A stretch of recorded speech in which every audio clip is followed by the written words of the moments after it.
Saingan Joko Tingkir dan Arya Penangsang. Joko Tingkir adalah menantu Sultan Trenggana. Ia putra Ki Ageng Seto, tokoh terkemuka masyarakat Kerajaan Demak. Menginjak usia remaja, Mas Karebet atau Joko Tingkir diambil sebagai anak angkat oleh seorang janda di desa Tingkir. Sejak itulah Mas Karebet terkenal dengan sebutan Joko Tingkir. Sebagai putra tokoh masyarakat, Joko Tingkir mendapat pendidikan yang cukup. Di dalam menuntut ilmu, ia telah berpindah-pindah dari perguruan tinggi yang satu ke perguruan tinggi yang lain. Terakhir, ia berguru kepada Sunan Kudus bersama-sama dengan Arya Penangsang.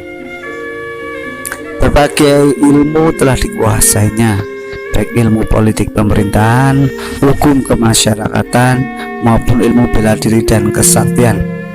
Penguasaan ilmunya bahkan telah sampai ke level yang sangat tinggi. Oleh karena itu, ia sangat terkenal seantero Demak. Namanya menjadi buah bibir di mana-mana. Dengan berbagai kelebihan yang dimilikinya, maka dengan mudah Joko Tingkir diterima sebagai prajurit elit Kerajaan Demak. Sampai akhirnya ia menikahi putri Sultan Trenggana. Sementara itu, situasi politik di Kerajaan Demak semakin meruncing dan tambah memanas sejak meninggalnya Sultan Trenggana. Muncul suara pencalonan di sana sini, siapa yang seharusnya menduduki kursi mahkota kerajaan. Selain Sunan Prawoto yang telah dibunuh Arya Penangsang, kandidat terkuat adalah Joko Tingkir. Dengan dukungan penuh dari Sunan Kalijogo, akhirnya Joko Tingkir menjadi raja Kerajaan Demak selanjutnya yang bergelar Sultan Hadiwijaya. Hal ini membuat Arya Penangsang semakin murka dan merencanakan pembunuhan terhadap saudara seperguruannya itu. Sebagai langkah pertama, Arya Penangsang menyuruh 2 utusan abdi kepercayaan membunuh Sultan Hadiwijaya dengan cara menusuknya dengan keris setan kober. Pada malam hari yang sunyi dan gelap gulita, 2 utusan itu pun memasuki istana Kerajaan Demak. Dengan aji-aji sirep Begananda, seluruh isi istana kerajaan tertidur nyenyak bagai orang mati. Pasukan penjaganya keamanan pun tidak menyadari tugas dan tanggung jawabnya. Dengan mengendap-endap, kedua utusan itu mencari tempat tidur Sultan. Pada waktu itu Sultan juga sedang tertidur nyenyak. Salah satu utusan itu segera menghunus keris yang dipinjami Arya Penangsang dan menghujamkannya ke arah tubuh Sultan. Namun berkat lindungan dari Allah yang Maha Kuasa serta nalurinya yang tajam, Sultan segera mereaksinya. Sesaat sebelum keris diucapkan, Sultan menebaskan selimutnya. Tebasan selimut itu mengenai kedua orang utusan Arya Penangsang. Keris pusaka yang dipegangnya terlempar jauh, sedangkan tubuhnya jatuh terkapar tidak bisa bangkit kembali. Dengan pelinangan air mata, kedua utusan Arya Penangsang segera menyembah-nyembah minta ampun. Ampun beribu-ribu ampun Gusti, kami berdua mohon jangan dibunuh. Tukas utusan tadi, siapakah sungguhnya kalian berdua? Atas kemauan kalian sendiri atau suruhan orang lain kah kalian yang membunuhku? Kata Arya Penangsang. Ampun Gusti, hamba berdua adalah orang-orang dari Kadipaten Jipang. Kami atas suruhan Gusti Arya Penangsang. Sultan Hadiwijaya segera berdiri untuk mengambil keris pusaka yang dibawa oleh kedua utusan itu. Duduklah kalian berdua. Saya percaya atas kata-kata kalian, sebab keris pusaka yang kalian gunakan adalah sudah saya kenal dengan baik. Ini adalah keris pusaka setan kober milik Kakang Arya Penangsang, kata Sultan Hadiwijaya. Benar Gusti, itulah sebagai bukti bahwa hamba berdua hanya sebagai utusan. Tugas utusan tadi. Baiklah, kalian berdua tidak usah khawatir. Saya tidak akan menjauhkan hukuman apapun terhadap kalian. Sebaliknya, saya menghargai kalian sebagai abdi-abdi yang sangat setia dan taat.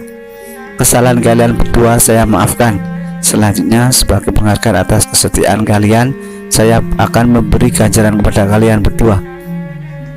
Oh, terima kasih atas kasihan dan kemurahan hati Gusti Sultan. Sultan Hatiwijaya segera memberi hadiah berupa 2 setelan pakaian keprajuritan dan 2 bilah keris pusaka. Hadiah berupa keris mengandung makna pengakuan dan penghargaan bahwa kedua utusan itu adalah prajurit-prajurit gagah berani, setia, taat, dan rela berkorban. Dengan muka berseri-seri, kedua orang itu menerima hadiah yang dianugerahkan oleh Sultan. Baiklah, sekarang pulanglah kalian. Sampaikanlah dalam salam takdim saya kepada gustimu Kakang Arya Penangsang. Pusaka setan kober ini biarlah tetap di sini.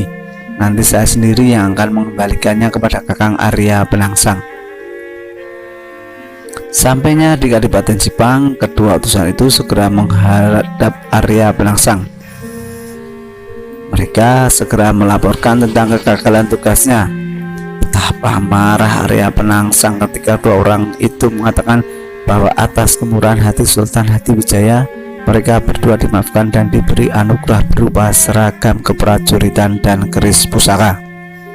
Arya Penangsang merasa sangat tersinggung dan terhina oleh perlakuan Sultan. Ia segera mencabut kerisnya dan menusukkannya ke dada kedua orang utusannya. Kedua orang utusan yang malang itu pun tewas seketika. Setelah peristiwa pembunuhan yang gagal itu, situasi permusuhan antara Sultan Hatiwijaya dan Arya Penangsang pun memuncak. Sultan berkesimpulan bahwa Arya Penangsang benar-benar bertekad untuk melawan Demak. Ia yakin usaha Arya Penangsang tidak berhenti di situ saja, suatu saat akan melancarkan pemberontakan. Untuk itu Sultan segera bersiap-siap menghadapi perlawanan Arya Penangsang. Jumlah pasukan diperbesar, latihan keprajuritan ditingkatkan. Beliau mengangkat Ki Gede Pemanahan sebagai senopati sekaligus komandan pasukan apabila sewaktu-waktu Arya Penangsang melancarkan pemberontakan. Para pimpinan sepuh kerajaan Demak dikumpulkan untuk diminta nasihat dan doa restu atas tindakannya manakala meletus pemberontakan. Sultan Hatiwijaya bahkan memerlukan datang ke pertapaan Danarjo. Ia menghadap bibinya Ratu Kalinyamat yang sedang bertapa. Kepada bibinya ia mohon tambahan doa restu agar dapat menumpas pemberontakan Arya Penangsang. Di satu pihak, Arya Penangsang juga makin membulatkan tekad untuk merebut tahta Demak. Ia yakin bahwa tidak ada jalan lain kecuali melakukan pemberontakan. Nasi telah menjadi bubur. Ia telah melangkahkan kakinya dengan usaha pembunuhan terhadap Sultan Hatiwijaya.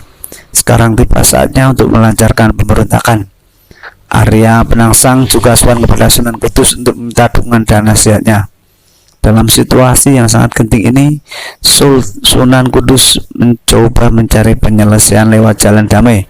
Beliau mengharapkan dengan jalan damai itu berhasil mendudukkan Arya Penangsang di atas tahta Demak. Putraku Arya Penangsang, apakah keuntungannya jika masuk anak angger untuk mendapatkan kedudukan atas tahta Demak jika ditemu dengan peperangan? Korban dari kedua pihak niscaya akan sangat besar. Oleh karena itu, Nger, masalah tersebut sebaiknya diselesaikan melalui jalan damai saja.